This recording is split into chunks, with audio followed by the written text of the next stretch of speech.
तो आज सुबह की शुरुआत होती है मेरी बिटिया रानी की मसाज से, जहाँ मैं अपना बोरा बिस्तर पकड़कर उसकी मसाज करने के लिए निकलती हूँ और करती हूँ उसकी मसाज सबसे पहले। और उसके बाद वो फिर से बोर हो जाती है और सोती नहीं है, तो यहाँ पर आती है उसे खिलाने की बारी, जहाँ वो अपने हाथों से मेरे बालों को नोचती है और इतना नोचती है कि उफ़। इतनी देर में मुझे दिखता है कि मेरा कुकर रात का जूठा पड़ा हुआ है, तो मैं भाग भाग जाती हूँ किचन में और देखती हूँ कुकर का ढक्कन मांजने का कोई यंत्र नहीं है। तो मैं क्या करती हूँ, एक अपना सेल्फ यंत्र लेती हूँ, यानी कि ये खूबसूरत सा लाल कलर का ब्रश।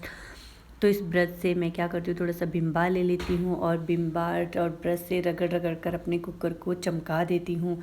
तो अगर आपका कुकर भी गंदा होता है और वो आपके मांजने वाले यंत्र से नहीं निकलता है, तो आप ब्रश का यूज कर सकते हैं, ठीक मेरी तरह। जैसे मैंने अपने कुकर को चमका दिया है, तो अब ये कुकर का ढक्कन मांज कर रेडी है। अब मैं इसे साफ़ पानी से धो देती हूँ और पानी से धोने के बाद जो मेरा काला कलर का कुकर है वो गोरा हो जाता है और इसकी अच्छे से सफाई हो जाती है, ठीक उसी प्रकार जैसे हमारे दांतों की होती है। अब यहाँ पे फिर से मैं अपनी बिटिया के पास पहुँचती हूँ, तो उसे मेरे बालों को नोचने में कुछ ज़्यादा ही मज़ा मिलता है। तो हमने सोचा रहने देते हैं, उसको मज़े लेने देते हैं। तो वो मेरे बालों को नोच नोच रही है और इतनी ज़ोर से अपनी मुट्ठी में बंद कर देती है कि छोड़ती ही नहीं है, छोड़ती नहीं है। मजबूरन मुझे उसे सहलाना पड़ता है और मक्खन लगाना पड़ता है ताकि वो मेरे बालों को छोड़ दे, लेकिन वो मक्खन लगाने के बाद भी बालों को नहीं छोड़ती है। इतनी देर में मैं उसे बहलाने के लिए कुछ दूसरा तरीका ढूंढती हूँ और यहाँ पर हम बनाते हैं एक रील्स, जहाँ मैं अपनी इंस्टा आईडी खोलती हूँ और जल्दी से उसे बहलाने के लिए कुछ और जुगाड़ लगाती हूँ। तो अब वो इंस्टा पे बिज़ी हो जाती है फ़ोन को देखने में और मेरे बालों को छोड़ देती है। लेकिन जैसे ही हमारी जो रील्स ख़त्म हो जाती है, उसके बाद वो फिर से अपना हाथ खाने लग जाती है, चपड़ चपड़ अंगूठा खाने लग जाती है, क्योंकि उसे बहुत ज़्यादा आदत हो गई है अपने अंगूठा को चूसने की। अब इतनी देर में हमारी जो रील्स होती है वो बनकर हो जाती है तैयार। अगर आप भी देखना चाहो तो आप भी इंस्टा आईडी क्लिक कर सकते हो। अब आती है मेरी झाड़ू लगाने की बारी, क्योंकि ये तो हमारा डेली का कर्तव्य होता है अपने कमरे को साफ़ सफाई रखना। तो अब मैं सबसे पहले अपना जो मेज़ है, पढ़ाई का मेज़, उसके भारी भरकम सामान को इधर उधर रख देती हूँ। यहाँ पे मेरी प्यारी सी डॉल जो है वो सो गई है ताकि मैं काम कर सकूँ। अब आती है मेरे झाड़ू मारने की बारी, तो मैं अपने कमरे को अच्छे से झाड़ू मार लेती हूँ और यहाँ पर पड़ा हुआ एक भारी भरकम सा बैग, जिसमें मेरी गुड़िया के डेली यूज़ के कपड़े मैं रखती हूँ। तो इस बैग को मैं एक ही हाथ से उठा के ऊपर रख देती हूँ और उसके बाद इसके नीचे भी सफाई कर लेती हूँ।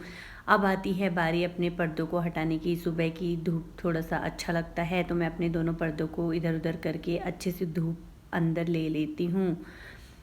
तो अब आता है ये 10 रुपये। आज मेरी सुबह सुबह किस्मत चमक जाती है, मुझे खिड़की में मिल जाता है 10 रुपये का सिक्का और मैं इसे छुपा के रख देती हूँ अपनी जेब में ताकि मैं इसे खा सकूँ टकाटक। तो दोस्तों, यहाँ पे मैंने सुबह कपड़े धोने डाल दिए थे। आज मैंने हाथ से नहीं धोए, मशीन से धोए। तो यहाँ पे बाकी जो सर्फ है वो बच गया है और इन्हें डालने में चली जाती हूँ छत में। और मेरी नज़र पड़ती है पीछे बगीचे में, जहाँ पर तूफ़ान से टूटा होता है एक बहुत बड़ा पेड़। तो इस पेड़ से मुझे अनुभव होता है कि ज़िंदगी सब हमेशा एक जैसी नहीं होती और मैं मंदबुद्धि, मुझे लगता है कि मैंने दोनों सॉक्स धो दिए, लेकिन यहाँ पे मैंने सिर्फ एक ही सॉक्स धोया रहता है। अब आता है दांतों को चमकाने की बारी, जहाँ मैं क्लोज़अप ले लेती हूँ अपने लाल से ब्रश में और अपने दांतों को रगड़ कर साफ़ करने के बाद लेती हूँ एक खूबसूरत सी सेल्फ़ी लेने के बाद यहाँ पे मुझे दिखते हैं ये ईंटा, जो कि मैंने अपनी खिड़की में लगाया रहता है, क्योंकि यहाँ से बहुत ज़्यादा मच्छर आते हैं और इसमें बिल्कुल भी विंडो नहीं है कांच वाली।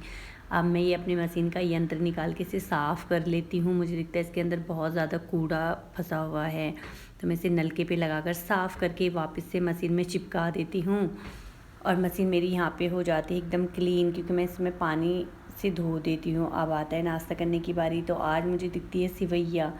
तो आज मैं बना देती हूँ सिवैया और देखती हूँ कि मैंने अपने घी का पूरा डब्बा चटका दिया है, लेकिन थोड़ा सा आज के लिए बचा हुआ था, तो अब मैंने यहाँ पे सिवैया खा ली है।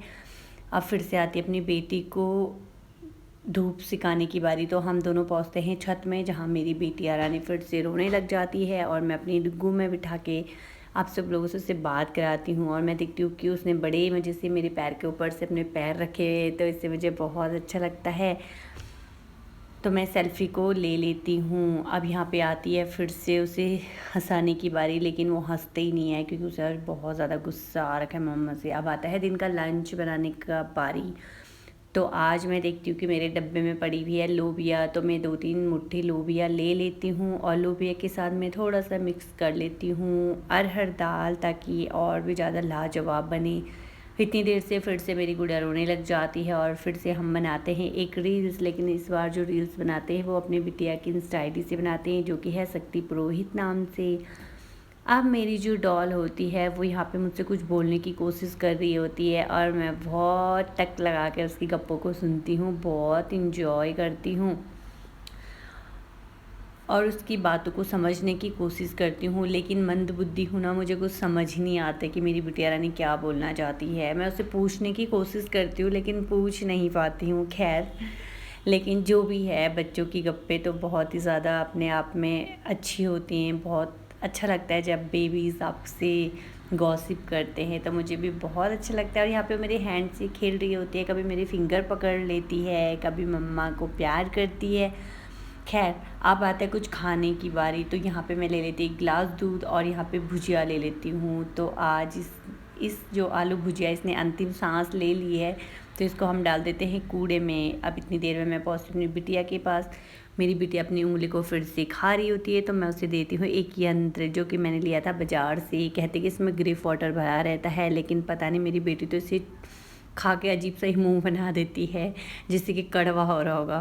तो यहाँ पे मैं देखती हूँ उसकी स्वेटर बहुत ऊपर जा चुकी है, तो मैं इसे नीचे कर देती हूँ और अपनी बिटिया की नाक में चिपका देती हूँ वो यंत्र और उसको बना देती हूँ कार्टून। तो यहाँ पे अब हम एक गेम खेल रहे थे। गेम खेलने में मैं इस यंत्र को उसकी मुँह के चारों ओर घुमाती हूँ और देखती हूँ वो पकड़ती है नहीं पकड़ती है। लेकिन मेरी बिटिया बहुत ज़्यादा चालाक है, वो तो क्या करती है, जल्दी से उसे पकड़ लेती है और यंत्र पकड़ने के बाद फिर से मैं उसे दे देती हूँ उसे खाने के लिए।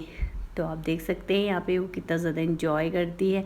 ये भी एक प्रकार की एक्टिविटी हो सकती है दोस्तों। मैं इसे एज अ एक्टिविटी करवाती हूँ अपनी बिटिया रानी से। तो अब फाइनली मैंने उसे वो दे दिया है खाने के लिए और थोड़ी देर में उसे खिलाती हूँ और वो बहुत ज़्यादा खुश हो जाती है। अब फिर से आती है रील्स बनाने की बारी, जहाँ मैं अपनी बिटिया के साथ फिर से बनाती हूँ एक रील्स। और इस बार जो हम रील्स बनाते हैं वो गाली से गाली लगा के बनाते हैं, यानी कि मेरी बेटी को बहुत पसंद है मेरी डुग्गू में, तो मैं अक्सर उसे इस पोजीशन में ही रखती हूँ अपने पास। तो आप देख सकते हैं कैसे देख रही है फ़ोन को, टुकुर टुकुर देखती रहती है। बहुत ज़्यादा फ़ोनबाज बच चुकी है ना, इसलिए। खैर कोई बात नहीं, वैसे मैं ज़्यादा फ़ोन नहीं दिखाती हूँ, लेकिन जब रील्स वगैरह बनाती हूँ तो दिखा लेती हूँ। अब आती है मसाज करने की बारी रात को 9 बजे। तो यहाँ पे मेरा तेल ख़त्म हो चुका है, पिछले तेल में मच्छर मर गया। तो यहाँ पे मैं बड़े से बोतल को उठा के कटोरी तेल ले लेती हूँ और यहाँ पे ले लेती हूँ हिमालय बेबी डाइपर। और ये बोरा बिस्तर मैंने मसाज करने का बिछा दिया। मेरी बेटी कुंभकर्ण की तरह सो रही है, तो मसाज करती हूँ। तो आज के लिए बस इतना ही, कल मिलेंगे एक नई वीडियो के साथ। तब तक के लिए शुभ रात्रि।